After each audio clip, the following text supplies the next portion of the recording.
عشان انا خلاص فصلت.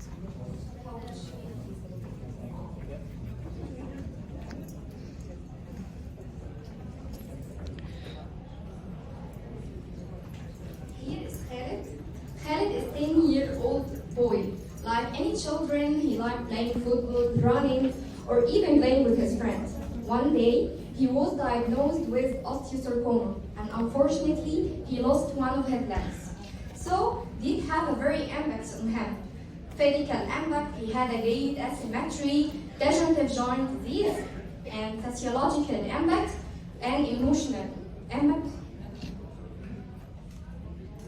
Financial impact, his family have not only bears his family not only have to bear the financial of the cancer treatment, but also the prosthetic devices. So we have a virtuous cycle of physical, psychological, and financial problems.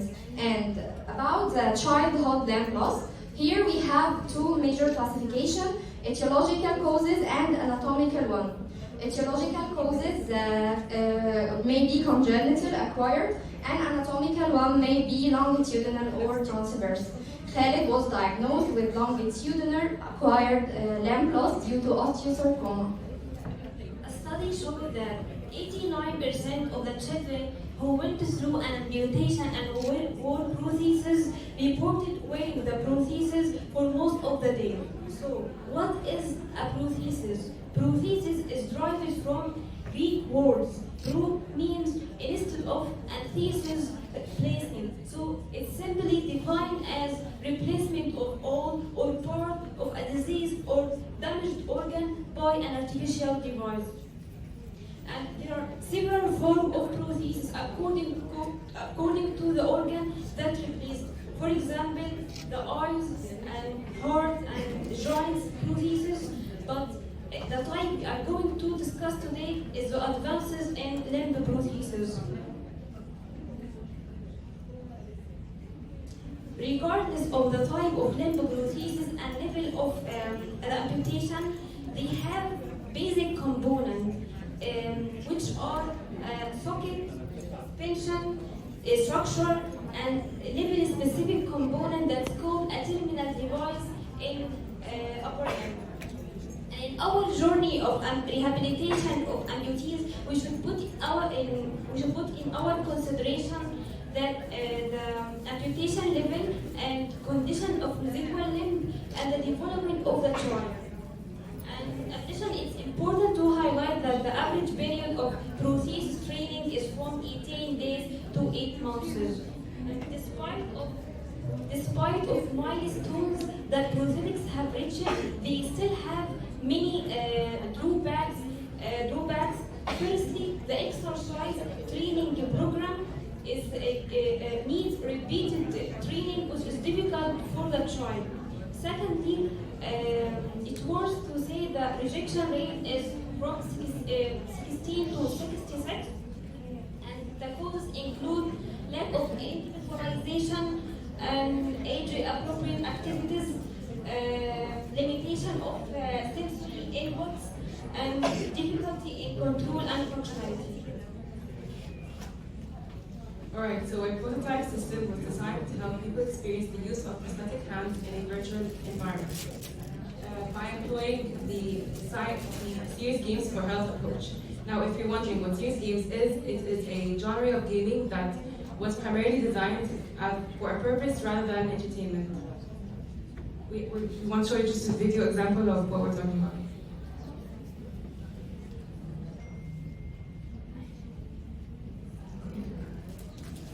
Alright, so the aim was to make the rehabilitation process more engaging to the trans-rated amputees and just motivate them to complete their tasks correctly and rapidly, and all the while just practicing the gestures that they will eventually have to use on their electric prosthesis.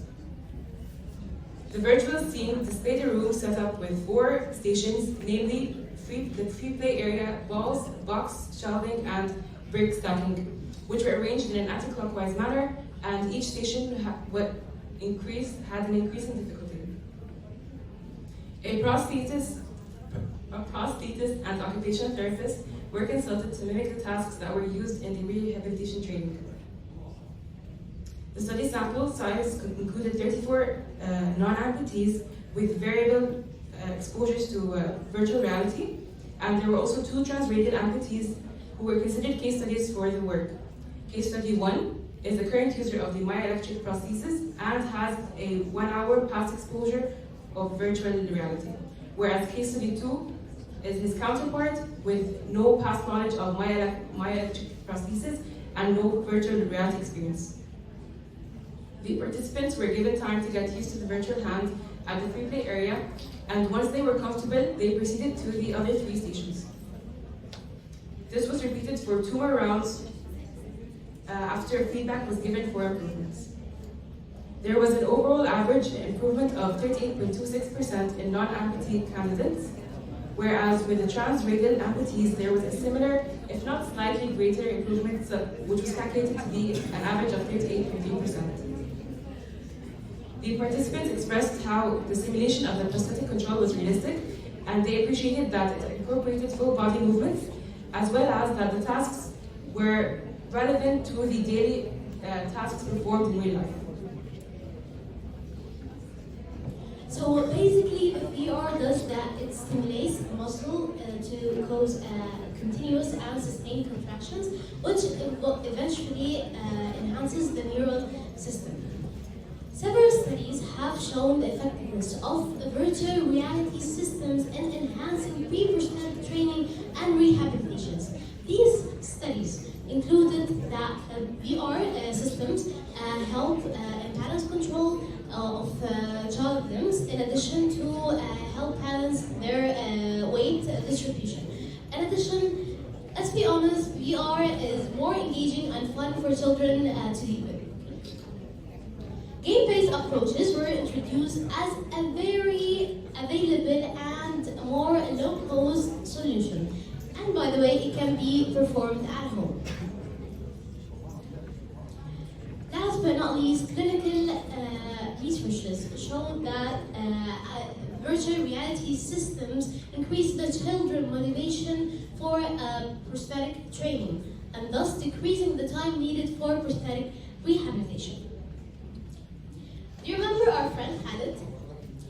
Khalid was introduced to virtual reality systems, and he was more easily and successfully fitted with a prosthetic, enabling Khalid to be more independent and relive and redo the activities that he was doing before.